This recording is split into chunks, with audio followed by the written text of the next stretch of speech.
சாமி. அகிலா ஒரு தேர்வில் 80% மதிப்பெண்களை பெற்றாள்.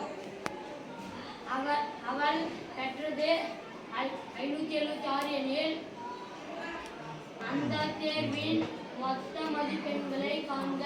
வெரி குட் சாமி. அகிலா ஒரு தேர்வில் 80% மதிப்பெண்களை பெற்றாள். அவள் பெற்றது 576 எனில் அந்த தேர்வின் மொத்த மதிப்பெண்களை காண்க. மொத்த மதிப்பெண்கள் எனக்கு தெரியாது. தெரியாத நம்ம என்ன எடுத்துக்கணும்? இந்த அந்த தேர்வில் அல்லது மதிப்பெண்களில் அப்படின்னு சொல்லிட்டு வந்துச்சு. அந்த தேர்வினாலும் மதிப்பெண்களிலும் ஒண்ணுதான். இல்லன்னு ஒரு வார்த்தை வந்து என்ன குறிப்போம்? எத்தனை சதவீதம்? பெற்றது பெற்றாள் அப்படின்னு சொல்லிட்டு ஒரு வார்த்தை வந்துச்சுன்னா குறிப்போம்.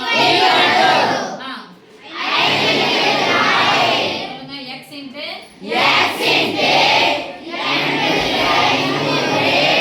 equal to சதவீதம்னா by 100. பாருங்க நடுவுல என்ன குறி இருக்கு? நடுவுல பெருக்கல் வேற என்ன மேலே இங்க கேன்சல் பண்ணும்போது பார்க்க வேணும். ஒரு 0 க்கு ஒரு 0 கேன்சல். பார்க்கலாம் x என்ன கவனி சாமி. 4 2 8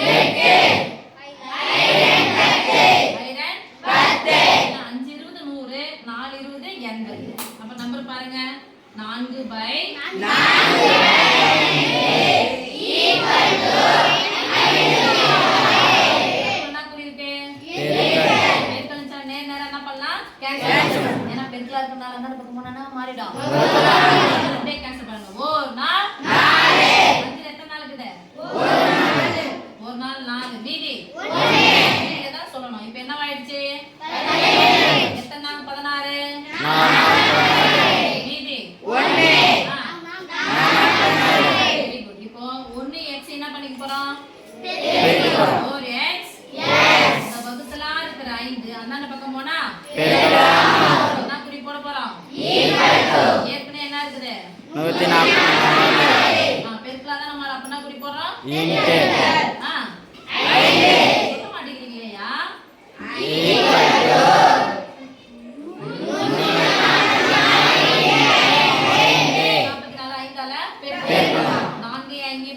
இந்த 4 5 பெருக்கணும். இங்க 1 5யும் பெருக்கணும். 5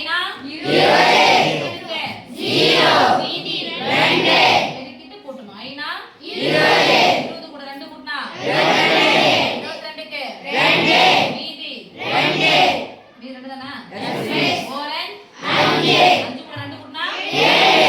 அப்ப மொத்த மதிப்பெண்கள் எவ்வளவு சாமி? 720. மொத்த மதிப்பெண்கள் 720.